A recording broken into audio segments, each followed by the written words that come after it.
തുടരുക.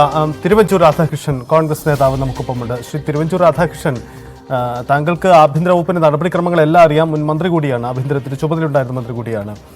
ഒരു ADGP ഒരു റിപ്പോർട്ട് നൽകിയിരിക്കുകയാണ്. ഈ റിപ്പോർട്ടിൽ സ്വാഭാവികമായും ഉള്ള പരാമർശങ്ങൾ മുഖ്യമന്ത്രിക്ക് അതേപടി ഉൾക്കൊള്ളേണ്ടി വരുമോ? പക്ഷേ ഒരു രാഷ്ട്രീയ സമ്മർദ്ദം മുഖ്യമന്ത്രിക്ക് ഉള്ള പശ്ചാത്തലത്തിൽ മുഖ്യമന്ത്രിക്ക് വേണമെങ്കിൽ അത് തള്ളിക്കളയുമാവാം.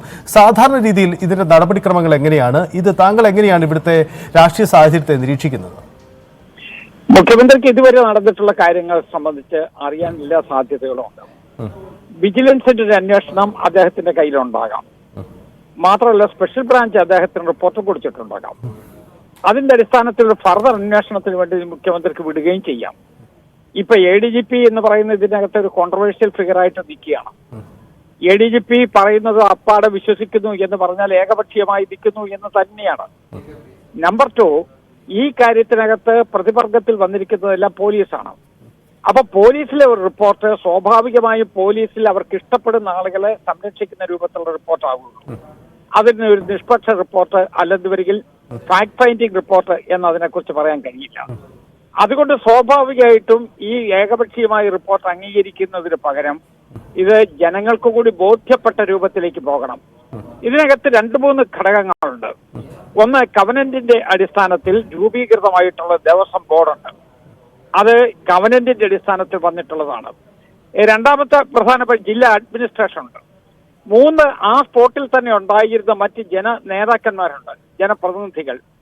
അവരുമായിട്ടൊന്നും ആലോചിക്കാതെ കണ്ണും പൂട്ടി ഒരു റിപ്പോർട്ട് എഴുതുന്നു എന്ന് പറഞ്ഞാൽ അതിന്റെ അർത്ഥം എന്താ? സ്ഥാപിത താല്പര്യങ്ങൾ നടപ്പാക്കുന്നതിന് വേണ്ടി ഒരു റിപ്പോർട്ടിന്റെ രൂപത്തിൽ അത് ആക്കി എന്ന് മാത്രമേ ഉള്ളൂ. അതൊരു ഫാക്ട് ഫൈൻഡിങ് റിപ്പോർട്ടായിട്ട് എടുക്കാനേ കഴിയില്ല. അതുകൊണ്ട് മുഖ്യമന്ത്രിയുടെ തലത്തിൽ ഇനി നീതിയാണ് നടത്തേണ്ടത് എങ്കിൽ അദ്ദേഹം ചെയ്തത് ഫർദർ അന്വേഷണത്തിന് വേണ്ടി പോകണം. ഫർദർ അന്വേഷണത്തെക്കുറിച്ചും ജനങ്ങളുടെ അഭിപ്രായം പുറത്തു വന്നിട്ടുണ്ട്. ഈ അന്വേഷണം ജുഡീഷ്യൽ അന്വേഷണം വേണമെന്നാണ് പറയുന്നത്. ഇന്ത്യൻ കമ്മ്യൂണിസ്റ്റ് പാർട്ടിയുടെ അഭിപ്രായം ജുഡീഷ്യൽ അന്വേഷണം വേണമെന്നാണ്. ഞാനും എല്ലാ കാര്യങ്ങളും എടുത്ത് പരിശോധിക്കുമ്പോൾ ജനങ്ങൾക്ക് കൂടി ബോധ്യപ്പെടുന്ന രൂപത്തിൽ ഒരു ജുഡീഷ്യൽ അന്വേഷണത്തിലേക്ക് പോയെങ്കിൽ മാത്രമേ ഇതിന്റെ സത്യം തെളിയുകയുള്ളൂ എന്നുള്ള വിശ്വാസക്കാരനാണ്. സാർ പോകരുത് സാർ, ഒന്ന് ഹോൾഡ് ചെയ്യണം. കെ വത്സരാജ് ഉണ്ട്, CPIയുടെ തൃശ്ശൂർ ജില്ലാ സെക്രട്ടറി. ശ്രീ വത്സരാജ്, ഇന്നലെയും നമ്മൾ സംസാരിച്ചതാണ്. പക്ഷേ ആ റിപ്പോർട്ടിന്റെ ഉള്ളടക്കം കൂടുതൽ വ്യക്തമാവുകയാണ്. ഇപ്പോൾ CPIയുടെ മുഖപത്രം, നിങ്ങളുടെ മുഖപത്രം ജനയുഗത്തിൽ തന്നെ പറയുന്നുണ്ട് ആ റിപ്പോർട്ട് വിശ്വസനീയമല്ല, അജിത് കുമാർ തന്നെയാണ് അതിൻ്റെ ഉത്തരവാദി എന്ന് പറയുന്നുണ്ട്. ഇത്തരമൊരു സാഹചര്യത്തിൽ ഒരു ADGP കൈമാറുന്ന റിപ്പോർട്ടിന്റെ ഇനി അങ്ങോട്ട് നിങ്ങൾ എന്ത് നിലപാടെടുക്കും? അല്ല, ഞങ്ങളുടെ കൃത്യമായ ഒരു നിഗമനവും ഞങ്ങളുടെ നിലപാടും ഇതിനകത്തൊരു ഗൂഢാലോചന നടന്നിട്ടുണ്ട് രാഷ്ട്രീയ താല്പര്യത്തിന്റെ അടിസ്ഥാനത്തിൽ എന്ന് തന്നെയാണ് ഞങ്ങളുടെ വിശ്വാസം. അപ്പോൾ റിപ്പോർട്ട് എന്താണെന്ന് ഇപ്പോൾ മീഡിയകളിൽ വന്ന ഒരു കാര്യം മാത്രമേ നമുക്കറിയാം. എന്തായാലും റിപ്പോർട്ട് അങ്ങനെയാണെന്നുണ്ടെങ്കിൽ അതിനെ സംബന്ധിച്ച് ഞങ്ങളുടെ കൃത്യമായ നിലപാട് ഞങ്ങൾ പറയും. ഇപ്പോ എന്തായാലും ഇപ്പൊ ഈ പറഞ്ഞിരുന്ന പത്രങ്ങളിൽ വന്ന വാർത്തയുടെ അടിസ്ഥാനത്തിലുള്ള റിപ്പോർട്ട് അംഗീകരിക്കാൻ കഴിയുന്ന ഒന്നാവില്ല എന്നാണ് എന്റെ അഭിപ്രായം, ഞങ്ങളുടെ അഭിപ്രായം. ആ റിപ്പോർട്ട് അംഗീകരിക്കാൻ കഴിയില്ലെങ്കിൽ സാധാരണ രീതിയിൽ ഇത്തരം ഉന്നത ഉദ്യോഗസ്ഥർ നൽകുന്ന റിപ്പോർട്ട് മുഖ്യമന്ത്രിയൊക്കെ അംഗീകരിക്കാറാണ് പതിവ്. പക്ഷേ മാറിയ അനുഭവങ്ങളും ഉണ്ടായിട്ടുണ്ട്. അങ്ങനെയെങ്കിൽ പ്രതിപക്ഷം അല്പൂടെ വ്യക്തമായ ഒരു സ്റ്റാൻഡ് സ്വീകരിച്ചിട്ടുണ്ട്. ഒരു ജുഡീഷ്യൽ അന്വേഷണം, സുതാര്യമായ ഒരു അന്വേഷണം നടക്കട്ടെ എന്നത്. എന്തുകൊണ്ടാണ് CPIക്ക് അങ്ങനെ ഒരു നിലപാടെടുക്കാൻ കഴിയാത്തത്? അല്ല, അത് റിപ്പോർട്ട് പുറത്തു വന്നു കഴിഞ്ഞാലാണല്ലോ ഞങ്ങൾ കൃത്യമായിട്ടുള്ള ഒരു നിലപാട് പറയാൻ പറ്റുള്ളൂ. ഇതൊരു ഊഹത്തിന്റെ അടിസ്ഥാനത്തിൽ ഞങ്ങൾ ഇന്നത് വേണമെന്ന് പറയുന്നത് ശരിയല്ലല്ലോ. ആ റിപ്പോർട്ട് പുറത്തു വരട്ടെ, പുറത്തു വന്നു കഴിഞ്ഞാൽ ഞങ്ങൾ കൃത്യമായി ഞങ്ങളുടെ നിലപാട് പറയും. അല്ല, അതിനകത്തൊരു പ്രശ്നമില്ല. റിപ്പോർട്ട് പുറത്തു വരട്ടെ എന്ന് പറഞ്ഞാൽ ഇന്നിപ്പം സർക്കാരിന് കൈമാറി കഴിഞ്ഞാൽ അത് മുഖ്യമന്ത്രിയുടെ ഓഫീസിൽ എത്തിക്കഴിഞ്ഞു. ഇനി അത് CPIയിലേക്ക് അതിന്റെ ഔദ്യോഗിക മുഖം എപ്പോൾ കൈമാറി വരും എന്ന് എനിക്കറിയാം. മുഖ്യമന്ത്രി എന്ന് പറയുന്നത് ഇടതുപക്ഷ ജനാധിപത്യ മുന്നണി സർക്കാരിന്റെ തലവനല്ലേ. അദ്ദേഹത്തിന്റെ കയ്യിൽ കിട്ടുന്ന റിപ്പോർട്ട് ചർച്ച ചെയ്യാനും മനസ്സിലാക്കാനൊക്കെ ഉള്ള. അതായത് ഈ മുഖ്യമന്ത്രി ഈ റിപ്പോർട്ടിൽ എന്ത് നടപടി സ്വീകരിക്കുന്നു എന്ന് കണ്ടറിഞ്ഞിട്ടായിരിക്കും നിങ്ങളുടെ തുടർ നീക്കം. ഞങ്ങളുടെ ആ റിപ്പോർട്ട് എന്താണെന്ന് കൃത്യമായി മനസ്സിലാക്കിയാൽ അതിന്റെ അടിസ്ഥാനത്തിൽ ഞങ്ങൾ ഞങ്ങളുടെ നിലപാട് വ്യക്തമാക്കും. ആ നിലപാട് ഞങ്ങളെ സംബന്ധിച്ചിടത്തോളം പൂരത്തിനകത്ത് രാഷ്ട്രീയ താല്പര്യത്തിന്റെ അടിസ്ഥാനത്തിലുള്ള ഗൂഢാലോചന നടന്നിട്ടുണ്ട് എന്ന് തന്നെയാണ് ഞങ്ങളുടെ നിഗമനം. അതിനനുസൃതമായ രീതിയിൽ അല്ല വരുന്നതുണ്ടെങ്കിൽ ഞങ്ങൾ ഞങ്ങളുടെ നിലപാട് പറയും. നിലപാടെന്നത് ഇനി ഇത് അംഗീകരിച്ച് മുന്നോട്ട് പോകാനാവില്ല എന്നൊരു നിലപാടായിരിക്കുമോ അത്?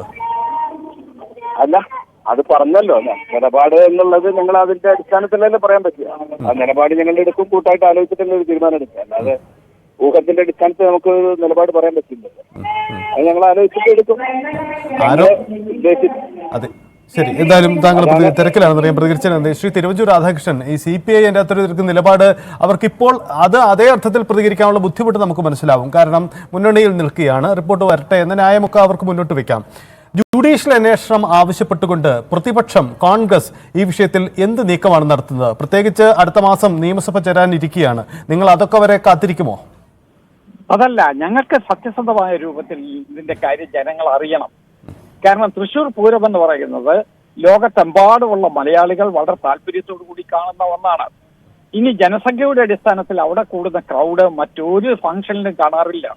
അപ്പൊ അങ്ങനെയുള്ളൊരു സംഭവത്തെ കലക്കാൻ വേണ്ടി ശ്രമിച്ചു എന്നുള്ളത് തന്നെ ഒരു ക്രിമിനൽ ഒഫൻസ് ആണ്. അതൊരു മാസ് ക്രിമിനൽ ഒഫൻസ് ആയിട്ട് മാത്രമേ നമുക്ക് എടുക്കാൻ കഴിയൂ. അങ്ങനെ ഒരു സാഹചര്യം ഉണ്ടാക്കിയത് ആര് എന്നൊരു ചോദ്യമുണ്ട്. ആ ചോദ്യത്തിന് ഉത്തരം കണ്ടെത്താൻ ഈ കലക്കുന്നതിന് നേതൃത്വം കൊടുത്ത പോലീസിലെ ഒരു ഉദ്യോഗസ്ഥനെ തന്നെ നിയോഗിച്ചു എന്നുള്ളത് സത്യം മൂടിവെക്കുന്നതിന് വേണ്ടി ചെയ്യുന്ന ശ്രമമായിട്ടാണ് ഞങ്ങൾ കാണുന്നത്. അതിന് ഈ റിപ്പോർട്ട് ഭാഗികമായി പുറത്തു വന്നു, അല്ലെങ്കിൽ പുറത്തു വന്ന റിപ്പോർട്ട് ശരിയല്ല എന്നെങ്കിലും ഗവൺമെന്റ് പറയണ്ടേ? ഗവൺമെന്റ് ഒരു കാര്യം ചെയ്താൽ മതി. റിപ്പോർട്ടിന്റെ ഭാഗികമായ ഭാഗങ്ങൾ പുറത്തു വന്നിട്ടുണ്ട്, ഭാഗികമായിട്ടുള്ള ഭാഗമേ ഉള്ളൂ എന്നുള്ളത് എല്ലാവർക്കും അറിയാം. പക്ഷേ ഈ പുറത്തു വന്ന റിപ്പോർട്ട് ശരിയല്ല എന്ന് എന്തുകൊണ്ടാണ് ഗവൺമെന്റ് പറയാത്തത്? അതിന്റെ അർത്ഥം അതിനകത്ത് കുറെ സത്യങ്ങളുണ്ട് എന്ന് എന്നുള്ള നിഗമനത്തിലല്ലേ നമുക്ക് എത്താൻ കഴിയൂ. അതുകൊണ്ട് ആ സ്ഥാപിത താല്പര്യങ്ങൾ വിട്ട് ജുഡീഷ്യൽ അന്വേഷണത്തിലേക്ക് പോവുക എന്നുള്ളതാണ് ആവശ്യം. അതിനുവേണ്ടിയുള്ള ശക്തമായ രൂപത്തിലുള്ള നടപടിയെടുക്കാം. ഇവിടെ ജുഡീഷ്യറിക്കും ഈ കാര്യത്തിനകത്തൊരു റോളുണ്ട്. സ്യൂമോട്ടോ അന്വേഷണത്തിന് വേണ്ടി വെക്കാം. കാരണം ജുഡീഷ്യറിയുടെ നേരെ കീഴിൽ അവർക്ക് കൃത്യമായി കാര്യങ്ങൾ അറിയാവുന്ന സംവിധാനങ്ങളാണിത്. അതുകൊണ്ട് വേണമെങ്കിൽ സ്യൂമോട്ടോ ഒരു അന്വേഷണം നടത്താൻ ജുഡീഷ്യറിക്ക് കഴിയും. ഞങ്ങളുടെ ആവശ്യം ജനങ്ങൾക്കെല്ലാവർക്കും ബോധ്യപ്പെടുന്ന വിധത്തിലൊരു അന്വേഷണം. 2, നാളെ ഇതുപോലൊരു സംഭവം ആവർത്തിക്കാതിരിക്കണം. അങ്ങനെ ആവർത്തിച്ചാൽ വരുന്ന കോൺസിക്വൻസ് വളരെ ഭീകരമാണ് എന്നുള്ളത് കൊണ്ട് തന്നെ അത് ആവർത്തിക്കാതിരിക്കുന്നതിന് വേണ്ടിയുള്ള നടപടി എന്നുള്ള നിലയിൽ ഈ ജുഡീഷ്യൽ അന്വേഷണം നടത്തണം എന്നാണ്. ഇതിപ്പം കോൺഗ്രസിനും UDF-നും മുന്നിൽ വലിയൊരു അവസരം കൂടി തുടർന്ന് കിട്ടുന്നുണ്ട്. കാരണം ഒന്ന്, സർക്കാരും CPM-ഉം നേരിടുന്ന രാഷ്ട്രീയ പ്രതിസന്ധിക്കപ്പുറം അവരുടെ മുന്നണിക്കകത്ത് നേരിടുന്ന പ്രശ്നം, പ്രത്യേകിച്ച് CPI എടുക്കുന്ന നിലപാടുകൾ, 2 വിഷയങ്ങളിലാണ് CPI പ്രതിസന്ധിയിലാവുന്നത്. ഒന്ന്, ഈ പൂരം റിപ്പോർട്ടിനെ സർക്കാർ അംഗീകരിച്ചാൽ ഇതിനെ എങ്ങനെ തുടരുമെന്ന ചോദ്യം CPIക്ക് മുന്നിലുണ്ട്. മറ്റൊന്ന്, പ്രധാനപ്പെട്ട പ്രതിസന്ധി ഉണ്ടാവുന്ന ADGP RSS കൂടിക്കാഴ്ച സംബന്ധിച്ച് സർക്കാരിന്റെ വിശദീകരണം തൃപ്തികരമല്ലാത്ത ഒരു സാഹചര്യം ഉണ്ട് എന്ന് അവർ വിശ്വസിക്കുന്നുണ്ട്. ഈ സാഹചര്യമൊക്കെ അവർക്ക് മുന്നിൽ വെല്ലുവിളിയായി നിൽക്കുമ്പോൾ മുന്നണി മാറ്റ സാധ്യത, അവരിൽ ഒരു ചർച്ചയ്ക്കെങ്കിലും കീഴ്ഘടകെങ്കിലും ഒരു അഭിപ്രായ പ്രകടനമെങ്കിലും ഉണ്ടായിട്ടുണ്ട്. എന്തുകൊണ്ട് കോൺഗ്രസുമായി ചേർന്ന് പോയി കൂടാ എന്നത്, ഇതിനെ ഉപയോഗപ്പെടുത്താൻ അല്ലെങ്കിൽ ഈ ഒരു രാഷ്ട്രീയ സാഹചര്യത്തെ നിങ്ങൾ എങ്ങനെ ഉപയോഗപ്പെടുത്തും? അതൊക്കെ വളർന്നു വരുന്ന ഡെവലപ്മെന്റ്സ് അനുസരിച്ചല്ലേ നമുക്ക് അഭിപ്രായം രേഖപ്പെടുത്താൻ പറ്റും. ഇപ്പൊ ഇതിന്റെയൊക്കെ ഒരു പ്രിമച്വർ സ്റ്റേജാണ്. ഇനി എന്ത് ഡെവലപ്മെന്റ്സ് ഉണ്ടാകും എന്നുള്ളത് നമുക്ക് കാത്തിരുന്ന് കാണാം. നമ്മളല്ലാതെ നമ്മൾ ഇവിടെ ഇപ്പോഴേ മുന്നണി മാറ്റത്തെ കുറിച്ച് നമ്മൾ സംസാരിച്ച് തുടങ്ങിയാൽ വരാൻ പോകുന്നത് ഞങ്ങൾ രാഷ്ട്രീയ ലക്ഷ്യം വെച്ചുകൊണ്ട് തൃശൂർ പൂരത്തിനെ കലക്കിയത് വിനിയോഗിക്കുന്നു എന്നൊരു ആക്ഷേപമായിരിക്കും. അപ്പൊ ഞങ്ങൾക്കത് വേണ്ട. ഞങ്ങൾ സത്യസന്ധമായ നിലപാടാണ് എടുക്കുന്നത്.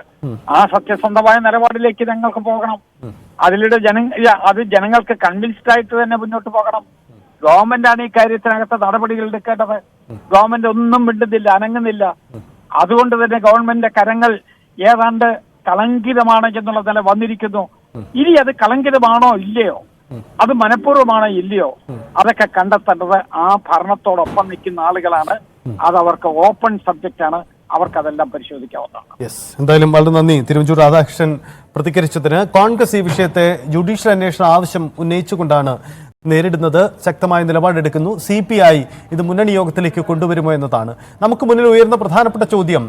ADGP-യുടെ റിപ്പോർട്ട് അന്തിമമാക്കുന്നതിന് മുമ്പ്, സർക്കാർ തീരുമാനമെടുക്കുന്നതിന് മുമ്പ് മുന്നണി യോഗം ചർച്ച ചെയ്യുമോ എന്ന ചോദ്യമാണ്. ഈ കാര്യം കൂടി നമുക്ക് വിശദമായി പരിശോധിക്കാം.